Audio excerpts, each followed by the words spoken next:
నమస్తే, welcome to our channel. నేను మీ రిషి. ఇక ఈరోజు మనతో పాటు ఉన్న ది బెస్ట్ డాక్టర్ ఎవరు అని అంటే మేడం గురించి నేను మీకు ప్రత్యేకంగా చెప్పాల్సిన అవసరం లేదు. ఎందుకంటే డెర్మటాలజీలోనే ది బెస్ట్ డాక్టర్ అని మేడం ప్రూవ్ చేసుకున్నారు. సో ఇంకోటి ఏంటంటే ఫేస్కి సంబంధించిన ఏ చిన్న ప్రాబ్లం ఉన్నా, ఏది ఉన్నా, ఫేస్ మీద మచ్చలు కానీ అలాగే ఫేస్కి సంబంధించినది ఎలాంటి ప్రాబ్లం ఉన్నా కూడా మేడం చాలా అద్భుతమైన ట్రీట్మెంట్ చేస్తారు. ఆమె ఎవరో కాదు, doctor Shilpa MBBS MD, the best dermatologist madam మనతో పాటు ఉన్నారు. వారితో మాట్లాడదాం. మేడం నమస్తే. ఎలా ఉన్నారు madam?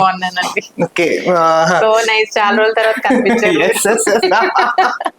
Beautiful smile, beautiful ma'am and beautiful doctor also. Madam, ఈ జనరేషన్ లో చాలా మంది ఎక్కువ ఫేస్ క్రీమ్స్ యూజ్ చేస్తూ ఉంటారు.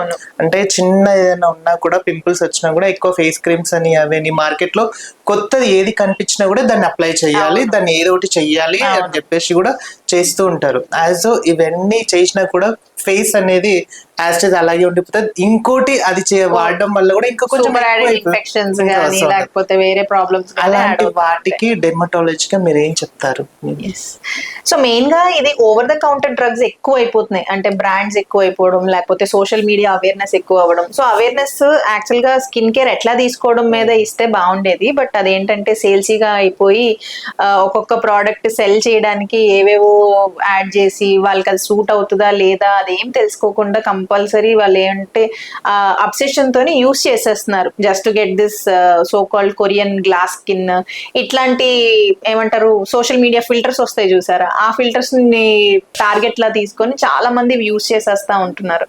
బట్ మెయిన్ థింగ్ ఏంటంటే అది మన స్కిన్ కి సూట్ అవుతుందా, లేకపోతే మన స్కిన్ కండిషన్ ఆ మెడిసిన్ యూస్ చేస్తే ఏమైనా వర్కౌట్ అవుతుందా అనేది చాలా మంది ఆలోచించట్లేదు అనమాట. సో ఆ అవేర్నెస్ లేకపోవడం వల్ల ఏంటంటే ఎక్కువ మందికి అవి యూస్ చేసేసి దానివల్ల సైడ్ ఎఫెక్ట్స్ కూడా ఎక్కువ వచ్చేస్తున్నాయి. అంటే దానికి ఇరిటెంట్ డర్మటైటిస్ రావడం కానీ, ఆ ఇరిటెంట్ డర్మటైటిస్ కరెక్ట్ గా ట్రీట్ అవ్వకపోతే దానివల్ల పిగ్మెంటేషన్ వచ్చేయడం, తర్వాత ఈ హెయిర్ కి కావలసిన న్యూట్రియంట్స్ ఇవ్వకుండా మనం వేరే ప్రోడక్ట్స్ అన్ని యూజ్ చేసుకోవడం వల్ల స్కాల్ప్ డ్యామేజ్ అవుతుంది, at the same time hair damage అవుతుంది, అండ్ హెయిర్ ఫాల్ కూడా ఎక్కువ అయిపోతా ఉంటున్నాయి అనమాట.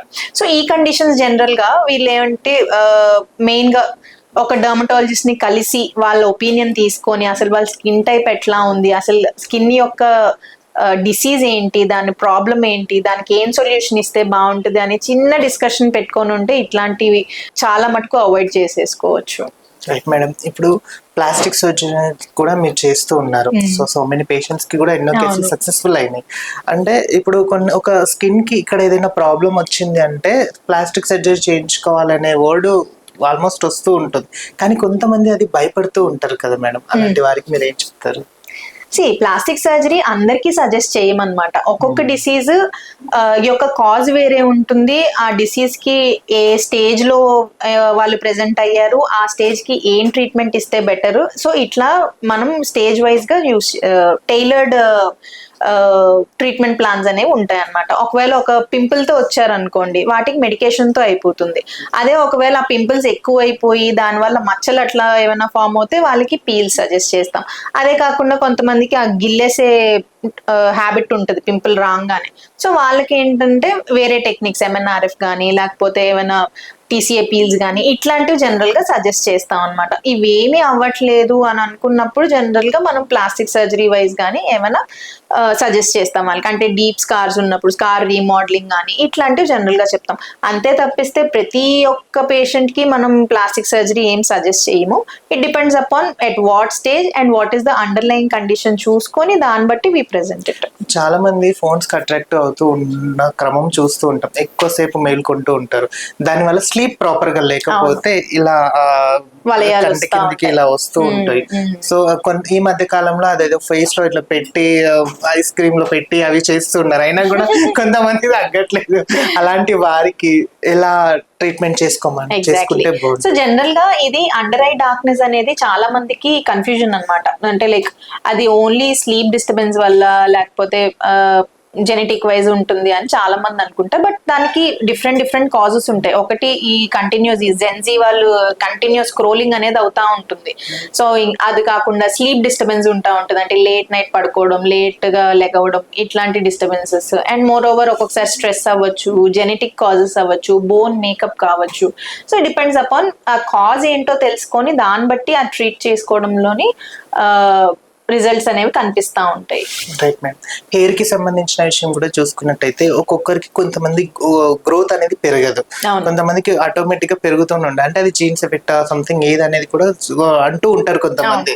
సో ఎక్కువగా హెయిర్ మంచిగా దృఢంగా స్ట్రాంగ్ గా ఉండాలి అంటే ఎలాంటి ట్రీట్మెంట్ తీసుకుంటే బాగుంటుంది అంటారు? సో మెయిన్ థింగ్ మనకి హెయిర్ తో తీసుకుంటే మెయిన్ గా లైఫ్ స్టైల్ మోడిఫికేషన్స్ ఒకటి మెయిన్ గా చెప్తాం అనమాట. లైక్ హై ప్రోటీన్ డైట్ తీసుకోవాలి, omega 3 fatty acid rich diet తీసుకోవాలి, వైటమిన్ డి, B12 కరెక్ట్ గా ఉన్నాయో లేదో చెక్ చేసుకొని వాటి సప్లిమెంట్స్ తీసుకోవాలి. ఇదే కాకుండా ఒక్కొక్కసారి depending upon the type of the hair loss, కొంతమందికి జెనుపరంగా అంటే జెనెటిక్ గా వాళ్ళకి బాల్నెస్ రావడం, అంటే ఫ్యామిలీ హిస్టరీ ఉన్నా, లేకపోతే ఏమైనా హార్మోనల్ ఇంబ్యాలెన్స్ ఉన్నా, లేకపోతే పీసీఓడి కాజెస్ ఏమైనా ఉన్నా, ఇలాంటివి రూట్ కాజెస్ ఉంటాయి అనమాట. ఒక్కొక్కసారి స్ట్రెస్ఫుల్ కండిషన్స్, అంటే ఏమైనా సర్జరీస్ అయినా, లేకపోతే ఏమైనా అక్యూట్ స్ట్రెస్ కండిషన్స్, అంటే ఎగ్జామ్స్ కానీ, లేకపోతే ఏమైనా గ్రీఫ్ కండిషన్స్ కానీ, ఇట్లాంటివి ఉండేటప్పుడు ఏంటంటే వాటికి బ్లడ్ సప్లై అనేది తక్కువ అయిపోతుంది. కాబట్టి ఒక 2-3 మంత్స్ తర్వాత హెయిర్ ఫాల్ అనేది కనిపిస్తూ ఉంటుంది. సో ఇది మెయిన్ గా వాళ్ళకి కాజ్ ఏమిటో చూసుకొని దాన్ని బట్టి మెడికేషన్ ఇచ్చుకోవాలి, అంతే కదా. సో ఇప్పుడు హార్మోనల్ ఇంబ్యాలెన్స్ ఉందంటే ఆ హార్మోనల్ ఇంబ్యాలెన్స్ దేని వల్ల వస్తుందో కాజ్ తెలుసుకొని దాన్ని ట్రీట్ చేసుకుంటే మనకి రిజల్ట్స్ అనేవి కొంచెం లాంగ్ టర్మ్ ఉంటాయి. అండ్ ఎక్కువ ఏమంటారు రూట్ కాజ్ చేసేటప్పుడు రికరెన్స్ అనేది తక్కువ ఉంటుంది అనమాట. ఈ మధ్య కాలంలో హైడ్రాఫేషియల్ అని, నెక్స్ట్ ఇంకోటి పెడిక్యూర్ అని, మ్యాడిక్యూర్ ఇవన్నీ చేయించుకుంటూ ఉంటుంటారు మేడం. అనవసరంగా డబ్బులు వేస్ట్ చేస్తూ ఉంటారు. కానీ మీరు ఫస్ట్ లో అన్నట్టు డెర్మటాలజీ డాక్టర్ ని కన్సల్ట్ అయితేనే ఇవన్నీ చేసుకుంటే బాగుంటది. సో ఇలాంటి వారికి మీరు ఏం చెప్తారు?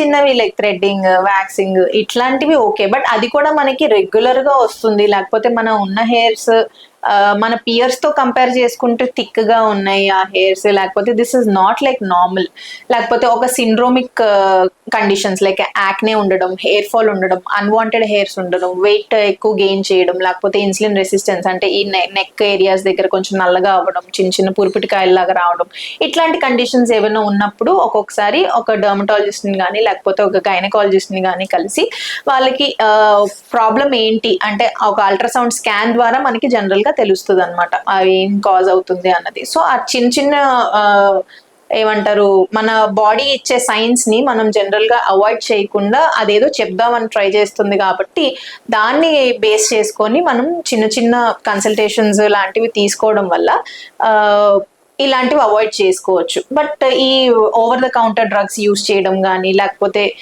వేరే ప్రొసీజర్స్ అంటే ఒక డర్మటాలజిస్ట్ చేయించుకోవాల్సిన ప్రొసీజర్ కాకుండా అది తక్కువకే అవుతుంది కదా అని చెప్పి బయట చేయించుకోవడం, ఇట్లాంటివి అవాయిడ్ చేసుకుంటే actually skin and hair conditions చాలా ఫాస్ట్ గా అండ్ మంచిగా ట్రీట్ చేసుకోవచ్చు. Right madam. ఇన్ని ఇయర్స్ ఎక్స్పీరియన్స్ లో మీరు ద బెస్ట్ గా అంటే ఫీల్ అయిన పేషెంట్ ఎవరైనా ఉన్నారా? అంటే బాగా ఫీల్ అయిన పేషెంట్ ఎవరైనా ఉన్నారా? Not to boast my self, నా పేషెంట్స్ మంచిగా ఏమంటారు వచ్చిన తర్వాత మేడం చాలా బాగా తగ్గిపోయింది, మేము ఇంత ఎక్స్పెక్ట్ చేయలేదు అని చెప్పిన వాళ్ళు చాలా మంది ఉంటారు. అండ్ మెయిన్ గా సాటిస్ఫైడ్ ఏమవుతారంటే మన హెయిర్ ట్రాన్స్ప్లాంట్ అయిన పేషెంట్స్ అన్నమాట. సో వీళ్ళు ఏమంటారంటే మ్యారేజ్ కోసమనే వస్తారు, వాళ్ళ పేరెంట్స్ ఇంకా ఎక్కువ హ్యాపీ అవుతా ఉంటారు. లైక్ బాబుకి మ్యారేజ్ అయిపోయిందండి, పిల్లలు పుట్టేశారు, అంతా మీ వల్లే. So that type of satisfaction ఎక్కువ అనిపిస్తుంది. అండ్ చాలా మంది డర్మట్ అంటే మెయిన్ గా ఈ కాస్మెటిక్ ఇష్యూసే ఎక్కువ ఉంటాయి అనుకుంటారు. But more than that we give dermat treatments మంచిగా అవుతాయి కాబట్టి that patient satisfaction wise we feel so happy. ఇంకొకటి డెర్మటాలజీ దగ్గరికి వెళ్ళాలి అంటే డబ్బు బాగా చేత పట్టుకొని వెళ్ళాలి అనేది అపోహ చాలా మందికి ఉంటది.